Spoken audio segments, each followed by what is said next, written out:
നമസ്കാരം. പുതിയ വീഡിയോയിലേക്ക് ഏവർക്കും സ്വാഗതം. ഏറ്റവും പുതിയതായി വരുന്ന ഓരോ വേദന നിറഞ്ഞ വാർത്തകളും നമ്മളെ ഞെട്ടിക്കുന്നതാണ്.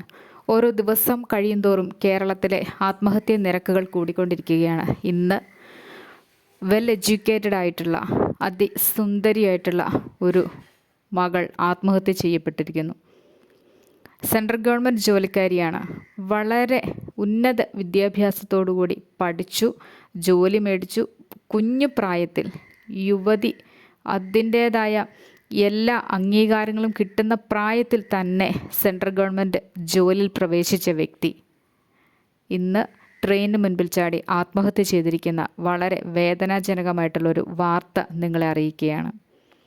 ഇന്നത്തെ കുട്ടികൾക്ക് എന്ത് സംഭവിച്ചു എന്ന് നമ്മൾ അതിയായി ചിന്തിക്കേണ്ടിയിരിക്കുന്നു. കാരണം പഠിത്തത്തിൽ പിന്നോക്കമല്ല, നല്ല പഠന നിലവാരമൊക്കെയുണ്ട്. പക്ഷെ മാനസികമായുള്ള യാതൊരുവിധ പക്വതയും ഇന്ന് ഓരോ കുട്ടികൾക്കും കാണുന്നില്ല.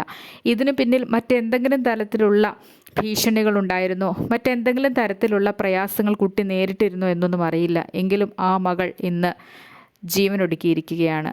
പ്രണാമം അർപ്പിക്കുന്നു. ഓരോ വാർത്തകളും വാർത്തകളായിട്ടല്ല, നമ്മുടെയൊക്കെ മനസ്സിൽ തട്ടുന്ന വേദന നിറഞ്ഞ നിമിഷങ്ങളായിട്ടാണ് മുൻപോട്ട് പോയിക്കൊണ്ടിരിക്കുന്നത്. ആ മകളുടെ മാതാവിനും പിതാവിനും എങ്ങനെ ആശ്വാസം ലഭിക്കുവാനാണ്? എന്ത് കാരണമായിരുന്നാലും അതിനെയൊക്കെ തരണം ചെയ്യുന്നതിനുള്ളൊരു മനോശക്തി ഓരോ കുട്ടിക്കും ഉണ്ടായിരിക്കേണ്ടതല്ലേ? ചെറിയ പ്രായത്തിലെ ഇതൊക്കെ ആർജിച്ചെടുത്തുകൊണ്ട് വേണം ഓരോ കുട്ടികളും മുൻപോട്ട് ജീവിക്കാൻ. പ്രഷറുള്ള ജോലികളുണ്ടാവും. ഈ ജോലി എങ്ങനെ ചെയ്യണം, അല്ലെങ്കിൽ അതിനെ എങ്ങനെ ഓരോ ഘട്ടങ്ങളിലും തരണം ചെയ്തുകൊണ്ട് പ്രതിസന്ധികൾക്ക് മേൽ വിജയം കൈവരിക്കാൻ കഴിയണം എന്നൊക്കെയുള്ള ആത്മവിശ്വാസവും ആത്മവിചിന്തനവുമൊക്കെ ഓരോ കുട്ടിക്കും ഉണ്ടാകേണ്ടതാണ്. ഒരു ജോലിയിൽ പ്രവേശിച്ചു എന്ന് കരുതി ആ ഒരു കുട്ടിയല്ലാതായി മാറുന്നില്ല. ആ മകളുടെ ജീവിതത്തിൽ ഇനി ഏതെങ്കിലും തരത്തിൽ ഉന്നത ഉദ്യോഗസ്ഥ തലങ്ങളിൽ നിന്നോ മറ്റ് എന്തെങ്കിലും തരത്തിലുള്ള ഭീഷണികളോ മറ്റോ നേരിട്ട് ഇനി വല്ല കൊലപാതകത്തിലും അവശേഷിച്ചതാണോ എന്നൊന്നും ഇപ്പോൾ വ്യക്തമായിട്ടില്ല. എങ്കിലും ആദ്യത്തെ നിഗമനമനുസരിച്ചുകൊണ്ട് ട്രെയിനിന് മുൻപിൽ ചാടി ആത്മഹത്യ ചെയ്തിരിക്കുന്നു.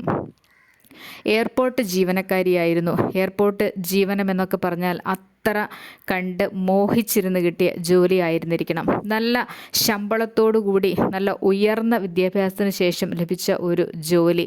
പക്ഷേ മനസ്സ് എങ്ങനെയോ കൈവിട്ടുപോയി, അല്ലെങ്കിൽ ആരോ ഇതിന് പിന്നിൽ മനസ്സ് കൈവിട്ടു പോകത്തക്ക രീതിയിൽ പ്രവർത്തനങ്ങൾ ചെയ്തു എന്ന് വേണം കരുതാൻ. കുട്ടികളെ ഓരോ ദിവസവും പരിശീലിപ്പിക്കേണ്ടത് എങ്ങനെ ജീവിക്കണം എന്നുള്ളതായിരിക്കണം. പ്രയാസങ്ങളും പ്രശ്നങ്ങളും ഒന്നും ഈ ലോകത്ത് അനുഭവിക്കാത്ത ഒരു വ്യക്തി പോലുമില്ല.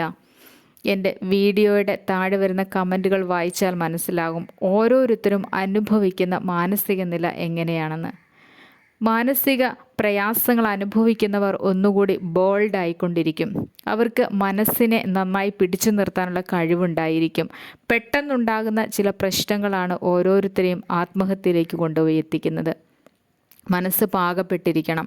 ഇനിയുള്ള കാലത്ത് മുൻപോട്ട് ജീവിക്കുന്നതിന് മാനസിക ആരോഗ്യം വളരെ അത്യാവശ്യമാണ്. വളരെ പക്വതയുള്ള തീരുമാനങ്ങൾ എടുക്കേണ്ടത് അത്യാവശ്യമാണ്.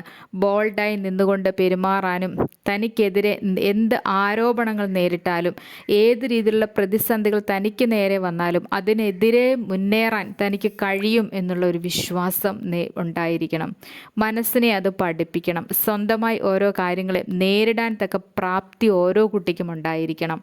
വിജയിക്കുക, ക്ലാസ്സുകളിൽ മാർക്കുകൾ മേടിക്കുക, മുകളിലേക്ക് ജോലിക്കയറ്റം ലഭിക്കുക, ഇതൊന്നുമല്ല. മനസ്സ് എപ്പോഴും പാകപ്പെട്ടിരിക്കണം. എന്തിനേയും ഫേസ് ചെയ്യാനുള്ള ഒരു മാനസിക നിലയാണ് ഓരോ കുട്ടിക്കെന്നല്ല ഓരോ വ്യക്തികൾക്കും ഉണ്ടായിരിക്കേണ്ടത്. അത്തരത്തിൽ ഓരോ കുട്ടികളെയും സമൂഹം പരിശീലിപ്പിച്ച് വേണം കൊണ്ടുവരാൻ. ഇല്ലെങ്കിൽ സ്വന്തം ഭവനത്തിൽ നിന്നെങ്കിലും ഇത്തരം പരിശീലനം ആവശ്യമാണ്. കാരണം നമ്മുടെ മക്കളൊക്കെ വളരെയധികം ദുർബല ഹൃദയങ്ങളായിട്ടാണ് ഇന്ന് വളരുന്നത്. അവർ ഒന്നിനെക്കുറിച്ചും ബോധേഡല്ല. ഒരു കാര്യങ്ങളിലും അവർക്ക് ചിന്താശേഷിയില്ല. ഒന്നിനെക്കുറിച്ചും അവർക്ക് തീരുമാനങ്ങൾ എടുക്കേണ്ട ആവശ്യങ്ങളുമില്ല. അതുകൊണ്ട് തന്നെ എടുക്കുന്ന തീരുമാനങ്ങളെല്ലാം തെറ്റായിട്ടാണ് ഇന്ന് വരുന്നത്. പഠനത്തിൽ നല്ല നിലവാരങ്ങൾ പുലർത്തുന്ന കുട്ടികൾ പോലും ഇന്ന് ചില തീരുമാനങ്ങൾ എടുക്കുന്നതിൽ പരാജയപ്പെട്ടുപോയി അവരുടെയൊക്കെ ജീവിതം അവതാളത്തിലാകുന്നതും മരണത്തിൽ കലാശിക്കുന്നതുമൊക്കെ ഇന്ന് നിത്യ കാഴ്ചകളായി മാറിക്കൊണ്ടിരിക്കുകയാണ്. മാതാപിതാക്കൾ, അധ്യാപകർ, സമൂഹത്തിലെ മുതിർന്നവർ, അറിവുള്ളവർ ഒക്കെയും ഓരോ കുഞ്ഞുങ്ങളെയും മനസ്സിൻ്റെ പാകത എന്താണെന്ന് പറഞ്ഞ് പഠിപ്പിച്ചു കൊണ്ടുവരിക. അവരുടെ തീരുമാനങ്ങളിൽ, അവരുടെ മുന്നോട്ടുള്ള ജീവിതങ്ങളിലൊക്കെ കൂടെ നിൽക്കുക. പ്രയാസങ്ങളെ കേൾക്കാൻ തയ്യാറാകുക. ശരിയായത് പറഞ്ഞു കൊടുത്ത് മുൻപോട്ട് കൈപിടിച്ച് ഉയർത്തിക്കൊണ്ടുവരാൻ സഹായിക്കുക.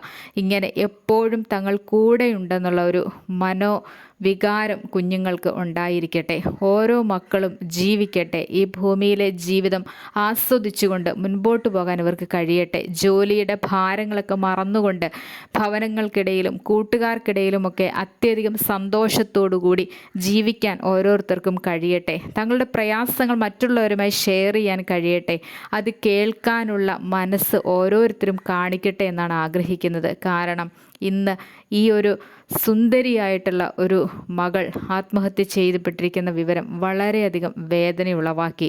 കുട്ടിക്കും ഭവനത്തിനും ആത്മശാന്തി.